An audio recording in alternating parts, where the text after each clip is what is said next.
Hi, my name is Amber Taylor and I will be talking to you about human resource management in the United States. In 1958, the term human capital was studied in the written works of Jacob Menser, also known as the father of modern labor economics.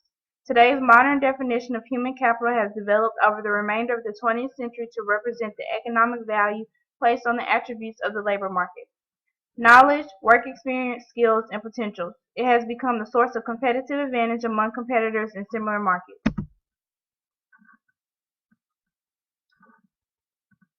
In order to use human capital efficiently, it is critical for the human resource management of any business to develop strategic plans for discovering qualified personnel, developing the talent and knowledge within the organization, and maintaining a retentive labor force. A study conducted by the Society for Human Resource Management in 2008 sampled members of the Society for Human Resource Management showed that staffing, employment and recruitment, training and development, and employee benefits were identified as the top three most critical functions of human resources. The purpose of human resources is the same regardless of the varying sizes of organizations. However, as the size increases, the demands and challenges for HR are also impacted in the same manner. This table depicts how much HR departments feel they contribute to the functions and values of the organization in terms of the recruitment and selection processes. Talent acquisition of qualified employees is an important process that can lead to the success of a business. According to Catherine Tyler, a former human resource professional, some of the greatest assets in the quest for strong candidates to fill open positions are current employees. This is an example of internal recruitment, which provides a higher likelihood of discovering potential compatible recruits because employers trust that their current skilled employees will only recommend someone with the competence and the skill set that are vital for success. Otherwise, it will reflect negatively upon those employees. This pie chart shows the breakdown of internal recruitment. Today, many employers are reaching out to the job market by means of the web, making electronic recruiting or e-recruiting one of the top innovative electronic commerce approaches to satisfy job vacancies. Recruiting software such as Indeed, Career Builder, Monster, and LinkedIn deliver cheaper, quicker, and more convenient employment solutions for both recruiters seeking talent and people seeking employment.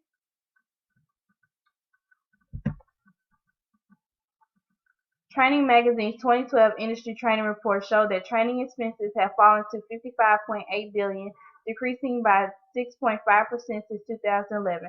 However, managing talent is a process that is essential for the growth of businesses. Organizations must continue to invest in its personnel by initiating development programs to allow for the opportunity for more responsibilities, promotions, and leadership roles. Maintaining effective performance management allows managers to assess the abilities of the employees. Valuable evaluation should measure workers' daily actions with the business's goals and objectives. Effective goals should be specific, have clear expectations of the results with deadlines, and quantitative and qualitative measures. Maintaining Many companies implement a pay-for-performance compensation strategy to create incentives for employees to achieve the organization's goals. Repeated studies have proven that organizations with effective performance management have more successful outcomes. For instance, Dr. Mark Houston, professor of human resource strategy at Rutgers University, has reported on several advantages of proper compensation strategy execution: turnover reduction, profit growth per personnel, additional sales of per personnel, and increases in the market value per employee.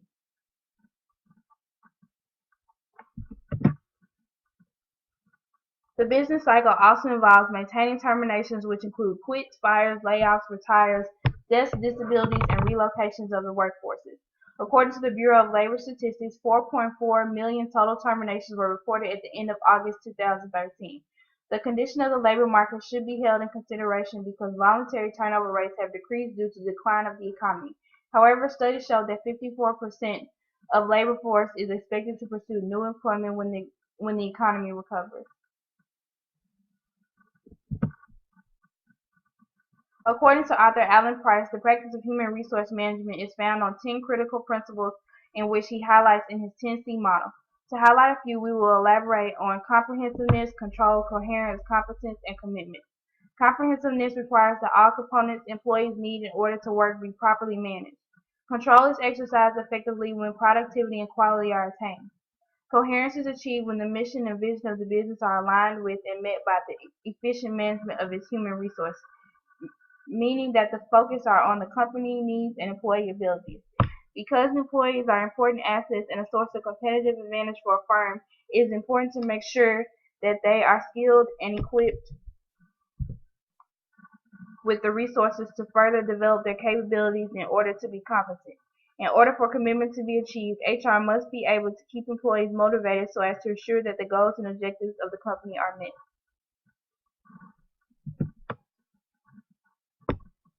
Outsourcing is when certain HR duties have been elected to be assumed by an external source, such as a vendor of HR services.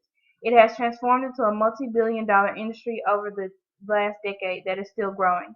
Outsourcing is the administration of choice when a company desires to lower costs and focus more on their core business strategies. Insourcing is when HR operates from within the organization by formalizing HR departments. In this approach, insourcing assumes a more direct role when engaging with employees. Face-to-face communication is maintained and oftentimes can be more effective when resolving HR problems. However, it can also be the most costly of the two approaches. The EEOC stands for Equal Employment Opportunity Commission, that is responsible for enforcing federal laws that make it illegal to discriminate. Employers cannot discriminate if an employee complained of discrimination, filed a charge of discrimination, or participated in an employment discrimination investigation or lawsuit. The EEOC investigates, assesses allegations, attempts to resolve, and sometimes files lawsuits on behalf of individuals. The Patient Protection and Affordable Care Act, also known as Obamacare, was established by President Barack Obama in March of 2010. However, it will take 10 years for all provisions to go into effect. Some of its characteristics are: everyone receives health care regardless of pre-existing conditions, age, or social status. Policy providers cannot charge more for pre-existing conditions, and it's for all individuals who do not have employer-sponsored insurance, Medicare, Medicaid, or other state programs. And it will be funded through a variety of channels, including the health insurance tax for individuals and families who forego health coverage, and an increase in Medicare tax for incomes above $200,000.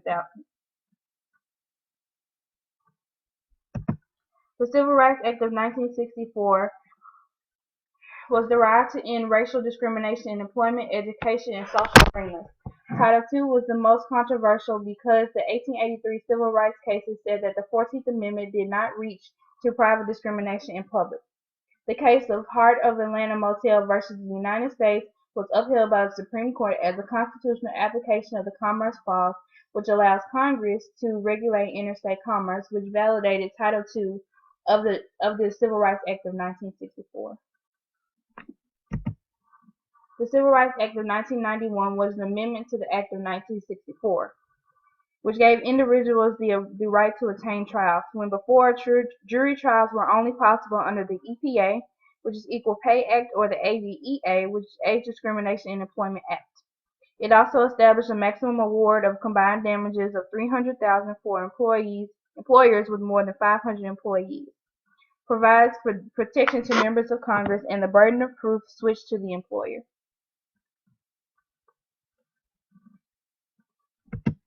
The Americans with Disabilities Act prohibits discrimination against people with disabilities in employment, transportation, public accommodation, communications, and governmental activities. It is enforced by the EEOC, Department of Transportation, Federal Communications Commission, and the Department of Justice.